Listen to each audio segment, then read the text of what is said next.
சென்னை கிண்டி அண்ணா பல்கலைக்கழக சாலையில் கடும் போக்குவரத்து நெரிசல் ஏற்பட்டுள்ளது.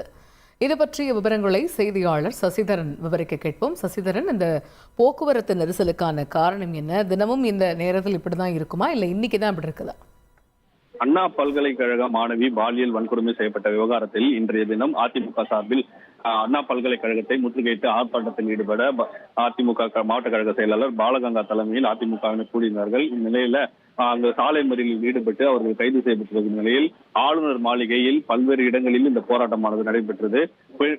மாணவிக்கு உரிய நீதி கிடைக்க வேண்டும் என கூறி காந்தி மண்டபம், அண்ணா பல்கலைக்கழகம் மற்றும் ஆளுநர் மாளிகை என பல்வேறு இடங்களில் மறியலில் ஈடுபட்டதால் அந்த சர்தார் பட்டேல் சாலை முழுவதும் போக்குவரத்து நெரிசலானது காணப்பட்டது. ஆம்புலன்ஸ் கூட போக்குவரத்து நெரிசலில் சிக்கி செல்லக்கூடிய காட்சிகளில் காணப்பட்டது. போக்குவரத்து நெரிசல் அதிகமடைந்த சற்று நேரத்திலேயே சமூக வலைதளத்தில் இந்த சாலையை பயன்படுத்துவோர் அண்ணா பல்கலைக்கழக வாயில் முன்பு ஆர்ப்பாட்டம் நடைபெற்று வருவதாகவும் நிட்டில் மவுண்ட் வாகனங்கள் சைதாப்பேட்டை நோக்கி திருப்பிடப்பட்டுள்ளன, எனவே அவங்க தங்கள் வழிகளை திட்டமிட்டு பயணிக்க வேண்டும் என சென்னை பெருநகர போக்குவரத்து காவல்துறை சார்பில் சமூக வலைதளம் மூலம் ஒரு விழிப்புணர்வு ஏற்படுத்தப்பட்டது.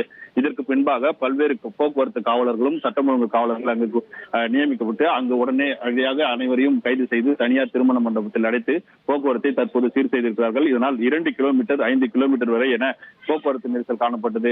ஆளுநர் மாளிகை இருப்பதால் எப்போதும் இந்த சாலையில் வாகன நெரிசல் ஏற்படாத வண்ணம் போக்குவரத்து நெரிசலை உடனுக்குடன் சரி செய்து வருவார்கள். இன்றைய தினம் அதிமுக சார்பில் இந்த போராட்டம் அறிவிக்கப்பட்ட நிலையில கடும் வாகன நெரிசல் ஏற்பட்டது. தற்போது போக்குவரத்து சீர் செய்யப்பட்டு வாகனங்கள் ஊர்ந்து செல்லக்கூடிய காட்சிகளை நம்மால் காண முடிகிறது.